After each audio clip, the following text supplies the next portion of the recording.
ஒரு நாட்டோட ராஜாங்க.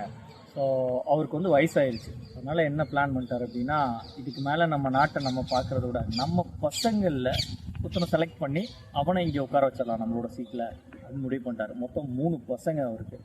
ஸோ அந்த 3 பசங்களையும் கூப்பிட்டு அவங்களுக்கு ஒரு டெஸ்ட்டு. ஸோ இந்த டெஸ்ட்டில் யார் பாஸ் பண்ணுறீங்களோ அவங்களுக்கு தான் என்னோடய சீட்டு அப்படின்னு சொல்லிடுறாரு. ஸோ ஒரு பெரிய பேக் 3 பேத்துக்கும் தனித்தனியாக ஒரு பேக் கையில் கொடுத்து, இந்த பேக்கை எடுத்துகிட்டு காட்டுக்குள்ளே போங்க, 3 நாளைக்கு தேவையான உணவை நீங்கள் சேகரிச்சுட்டு வந்து நம்ம நாட்டில் இருக்க 3 பிரஜைகளுக்கு நீங்கள் கொடுக்க போகிறீங்க. அதுதான் உங்களுக்கு டாஸ்க்கு. இதை யார் சரியாக பண்ணுறீங்களோ அவங்களுக்கு தான் அந்த அரியணை அப்படின்னு சொல்லுவார். ஓகேன்னு சொல்லிட்டு 3 பேர் காட்டுக்குள்ளே போயிடுறாங்க. ஸோ அந்த ஃபர்ஸ்ட் நபர் என்ன பண்ணுறாரு அப்படின்னா, யாருக்கோ கொடுக்க போகிற உணவு தானே, அதில் என்ன பெரிய நம்ம ரொம்ப கரெக்டாக பண்ணணும் அப்படின்னு சொல்லி கிடைக்கிறதெல்லாம் எடுத்து பொறுக்கி போட்டுட்டு அவர் வந்துடுறாரு. ஓகேவா? ஸோ அந்த 2வது நபர் என்ன பண்ணுறாரு அப்படின்னா, ஒரு மரத்துக்கு கீழே விழுந்து கிடக்கிற பழங்களெல்லாம் எடுத்து போடுறாரு. அது அடிபட்டு அழுகி இருக்குது, அதெல்லாம் எடுத்து போடுறாரு. ஸோ அந்த 3வது நபர் இருக்கார் பார்த்தீங்களா, அவர் மரத்து மேலே கஷ்டப்பட்டு ஏறி நல்ல பழங்களாக செலக்ட் பண்ணி இந்த பேக்கில் போட்டுட்டு எடுத்துகிட்டு வந்துடுறாங்க.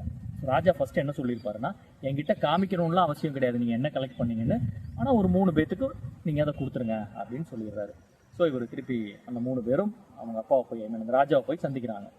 போனால் அவர் சொல்கிறாரு, இப்போது அந்த நான் சொன்ன வேலையை நீங்கள் செஞ்சிட்டீங்க. ஸோ அந்த உணவு இருக்குது பார்த்தீங்களா, அந்த 3 நீங்கள் கலெக்ட் பண்ண அந்த உணவு அது உங்களுக்கு தான். அந்த 3 பேர் அப்படின்றது வேறு யாரும் கிடையாது, அது நீங்கள் தான். ஸோ அப்படின்னு சொன்னதுக்கப்புறம் தான் அந்த 3 பேத்துக்கு புரிய ஆரம்பிக்குது. ஸோ இதுலேருந்து ஒரு மெசேஜ் என்ன அப்படின்னு பார்த்தீங்கன்னா, ஒரு தலைவன் எப்படி இருக்கணும் அப்படின்னா, ஒரு ஹெட்டு யாருக்கோ செய்கிறோம் அந்த வேலையை நம்ம எதுக்கு நம்ம இவ்வளோ கேர் எடுத்து செய்யணும் அப்படின்ற ஒரு மென்டாலிட்டி இருக்கக்கூடாது. தலைவனோட ரோல் என்ன அப்படின்னா, எனக்கு என்ன செய்யணும் அந்த மாதிரி தான் என்னை நம்பி இருக்கவனுக்கு நான் செய்யணும் அப்படின்ற ஒரு மென்டாலிட்டி வரணும். ஸோ அதில் யார் வின் பண்ணது அப்படின்றத கமெண்ட் பாக்ஸில் போடுங்க. ஸோ யூஸ்ஃபுல்லாக இருந்துச்சுன்னா நிறைய பேத்துக்கு ஷேர் பண்ணுங்கள். ராஜா செஞ்சது சரியாக தப்பான்றதையும் கமெண்ட் பாக்ஸில் சொல்லுங்கள். Thank you all.